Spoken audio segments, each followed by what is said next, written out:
Hi, I'm Alan Edwards, student athlete, University of Pittsburgh. And as a student athlete, every student athlete dreams is to prolong their career to the NFL. But some might not get the chance. And maybe that's because there's so much space that can be filled in the NFL roster with so many men. And some within the discussion topic talk about expansion. And with that expansion, that could be any kid's lifelong dream. But the main topic to gain the NFL's attention is always money. But that's not an issue.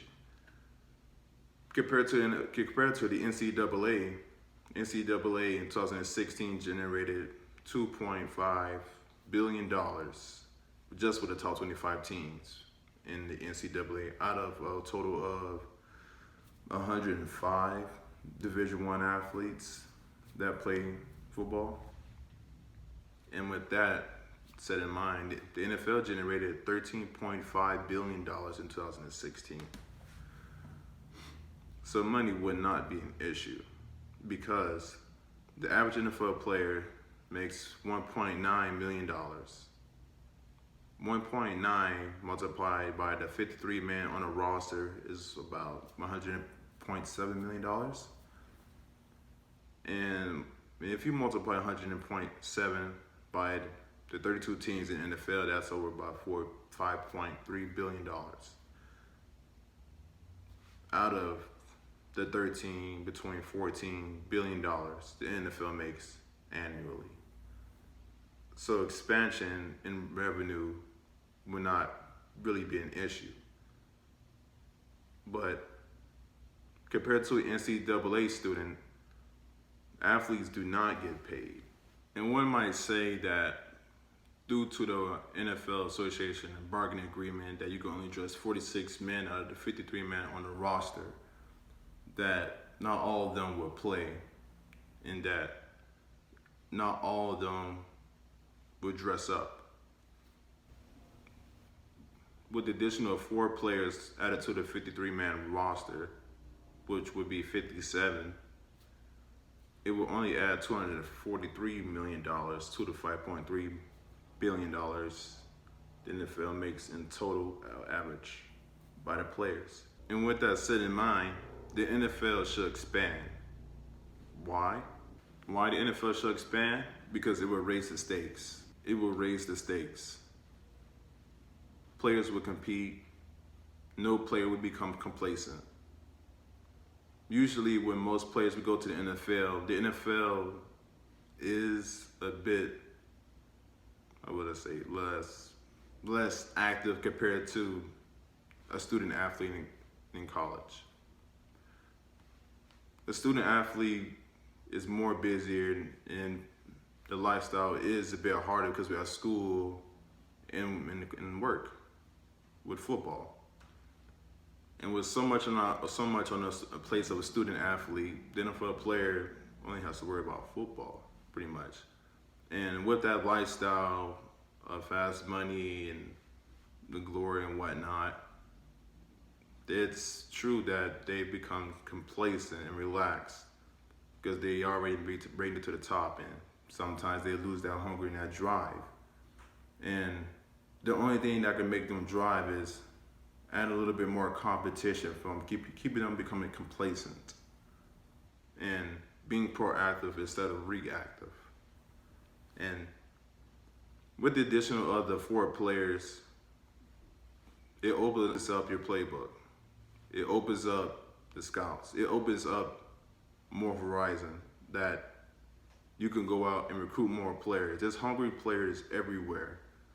More players that want the opportunity, that wants to fill in their shoes. Some players that end up making it to the NFL that become that guy that's end up a first round, second round draft pick, whatnot, might not have the same work ethic as he had before when he was hungry. Say that due to the NFL Association bargaining agreement that you can only dress 46 men out of the 53 men on the roster, that not all of them will play, and that not all of them would dress up. And but it feels like almost like a year that the season's going on. That started in October and won't finish until February, until the following year. And because of that, there's a lot of wear and tear on the body. And with only the 53-man roster on the team, many injuries could apply. Because you could add additional 4 players on the team, it would give you options. It would give you the variety of adding that player that you wanted that you didn't get a chance to add because you had to limit yourself to a 53-man roster. You could add the experience, you could add the youth, you could add a little bit of both. And because of that, you would add depth to the roster. That would be the pros of it. And there's higher competition. Competition drives the best out of the team. And with the competition, it will roll on throughout the year. Add guys to the practice squad. Even if the total 4 men on a roster won't be added, the added man to the practice squad to 10 men will give coaches, players with dress, players on the roster that just insurance to players that might and might not get injured. But unnecessary time to players that might not play could be seen as an issue.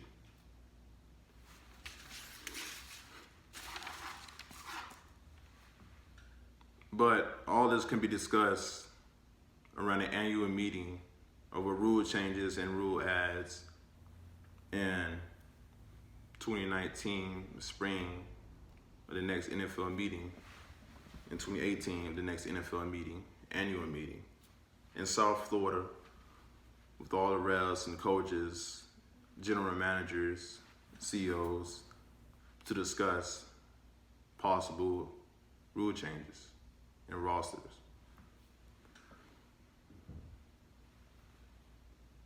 What goes on in the seminar is a 60-minute process that happens for 4 days. Basically, coaches yelling at each other, screaming, "This rule, that rule needs to be added, took it away. This was a catch, that was not a catch." Basically what goes on in a seminar.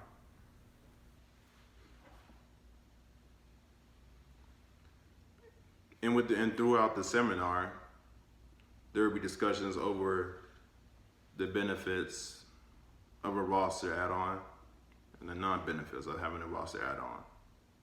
A vote will be selected upon a 3-day process, slowly but surely, discussing the pros and cons and the financial resources that may cause to have a financial stakes in this roster add.